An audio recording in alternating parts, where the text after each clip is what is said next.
Good morning friends. तर आजचा जो ब्लॉग आहे तोही मराठीमध्येच आहे.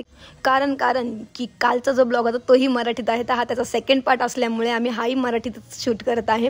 जर मराठीमध्येच तुम्हाला ब्लॉग आवडत असणार तर मला नक्की कमेंटमध्ये तुम्ही सांगू शकता की मराठीच कंटिन्यू कर, तर मी नक्कीच करणार. बट मग त्याला लाईक पण जास्त आले पाहिजे. ओके, चला तर मी तुम्हाला सांगते मी आज कुठे आलेले आहे. मी आलेले आहे सीता गुफाला, जी आहे पंचवटीमध्ये आणि एकदम मोस्ट फेमस प्लेसमधून एक जागा आहे. आणि भरपूर लांबून इथे लोक दर्शनासाठी येतात. कारण की ना नाशिकच एक जागा आहे जी तीर्थांमधून 4 तीर्थांमधून एक मोजल्या जाते. त्याच्यामुळे मग इथे ना तर बनताच सर्वांचं. समोर तर आम्ही गेलोच होतो, बट ना असं वाटत होतं की बाबा भरपूर गर्दी आहे. त्यामुळे आम्ही एक जागीच थांबून घेतलं थोड्या वेळासाठी की पुढची एकदा गर्दी थोडी निघून गेली का मग आम्ही मध्ये जाऊया.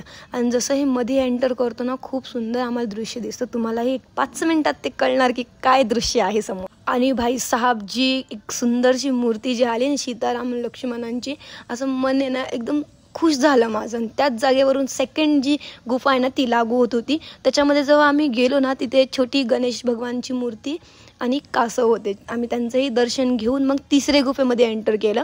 तिथे एक सुंदरशी ज्योतिर्लिंग म्हणजेच पिंड होती. तर आम्ही त्याचेही पाया पडून त्यांना नमन करून समोर वाढलो.